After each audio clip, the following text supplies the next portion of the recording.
Welcome back to Learn As You Explore, your go-to place for mBot2 tutorials. If you're a passionate teacher, check out the educator packs I've put together, linked in the description. You also have a free lesson pack to check out before you make a purchase.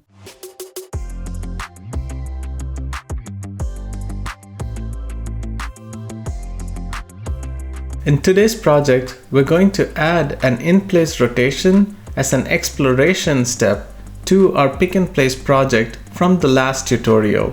This project uses the Smart World add-on pack, especially the robotic arm configuration.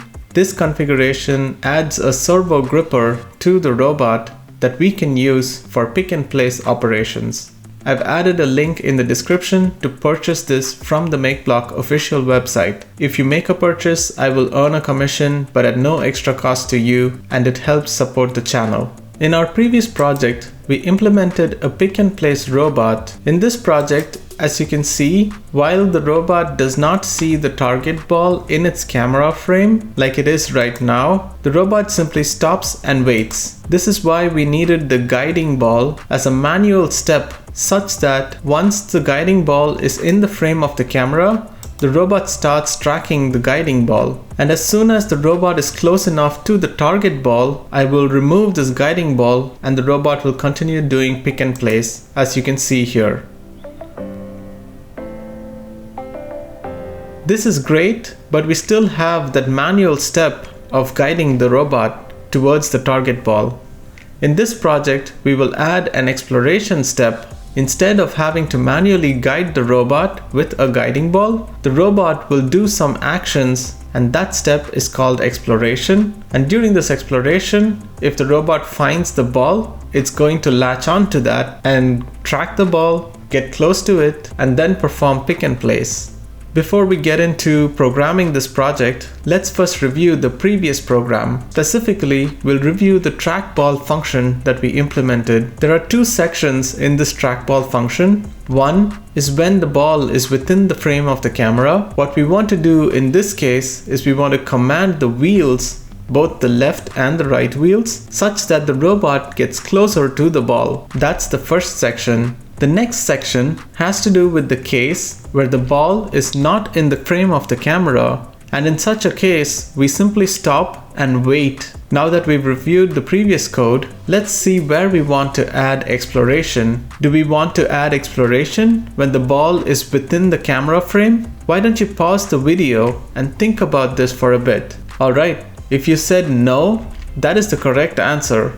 Because once the ball is within the camera frame, we can simply do all directions ball tracking, and that will get the robot close enough to the ball to perform pick and place. What about when the ball is not within the frame of the camera? That is exactly when we want to do exploration, because currently the robot simply stops and waits. And this is why we needed the guiding ball. But if we add exploration here, we will no longer need to manually guide the robot towards the target ball. So how can we start with this? Instead of stopping and waiting in the else block, we can add an explore block instead. Let's define our explore block. If the ball is not within the frame of the camera, what do we want to do? This is where we want to explore. And in today's project, we will define explore to be simply turn around in place. This means that the robot's not moving forwards or backwards, it's simply doing a 360-degree turn continuously.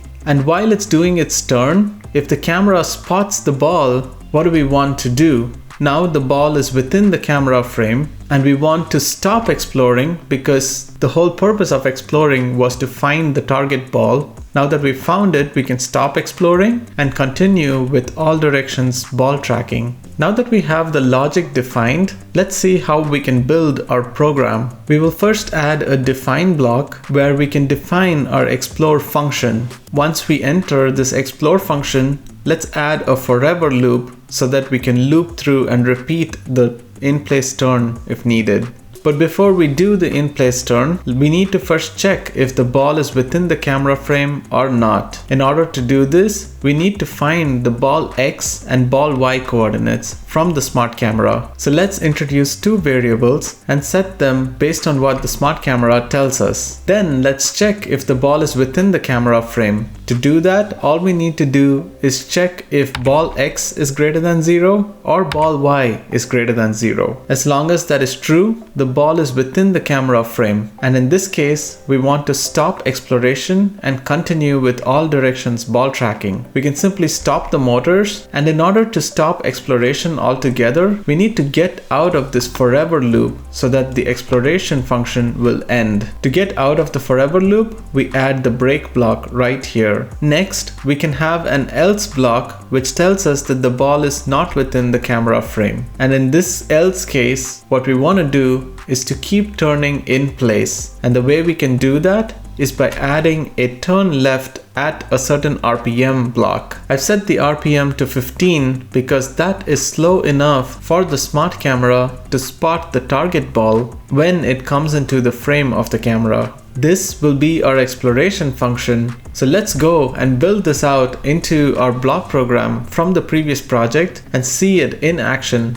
Here's our block program from the previous project. This was the main part of the program where we would check if the ball is within a close tolerance, which means it's close enough for the pick and place to be performed, and we perform pick and place right here. If the ball is not close enough, we essentially just do all directions ball tracking using this trackball function. The trackball function is defined right here, and we'll edit this a little bit today in our project. Before we change anything, let's save as a new project. So go to File, Save As, and I'm gonna call this Pick and Place Part 3. Now before we edit our trackball function, let's actually define our explore function like we saw in the slides. Let's add a new block in mBlocks, and we'll call it explore. We don't have any arguments or input into this function, so let's just leave it as is and say OK. Now we have our define block. We then want to loop forever, so go to Control and grab the forever block. We then want to check within our function whether the ball is within the camera frame or not. But to do that, we first need to find the ball X and ball Y coordinates. So go to Variables and bring the set block, but we want to set it to what the smart camera tells us. So simply scroll down and go to Color Block Detect.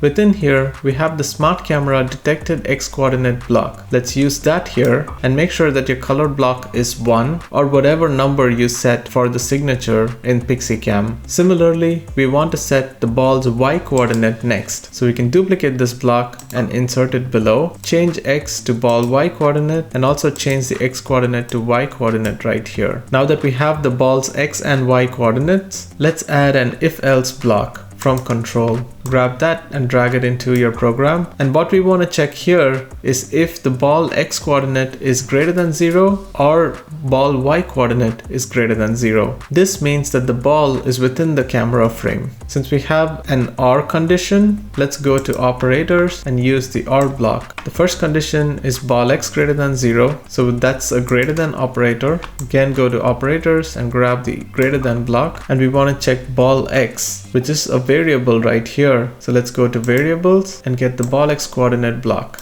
and set this to greater than 0. Now similarly, we want to check if ball Y is greater than 0 in our second condition. To do that, we can duplicate this block and insert it into the second condition. We can change the ball X coordinate block to the ball Y coordinate variable block.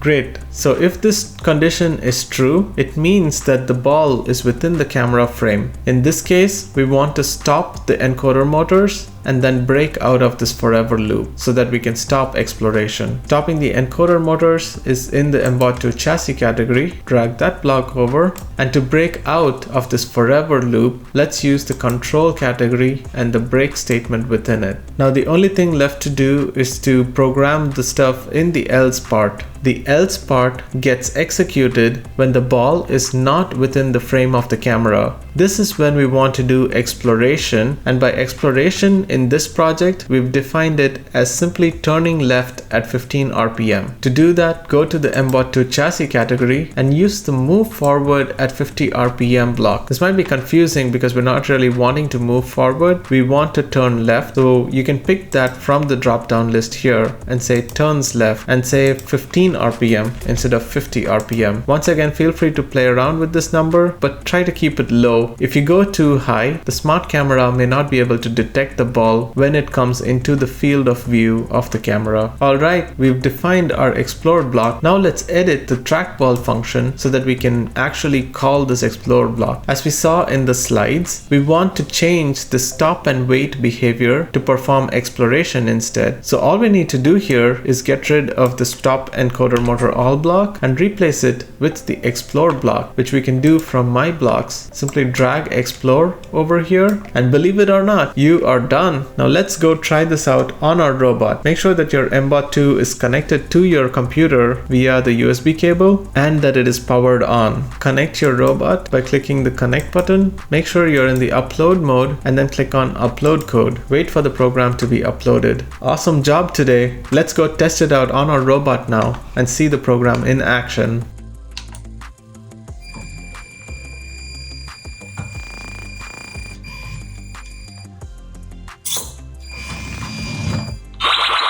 Here are some of my other videos that you may find helpful. Happy programming, and I'll see you in the next one.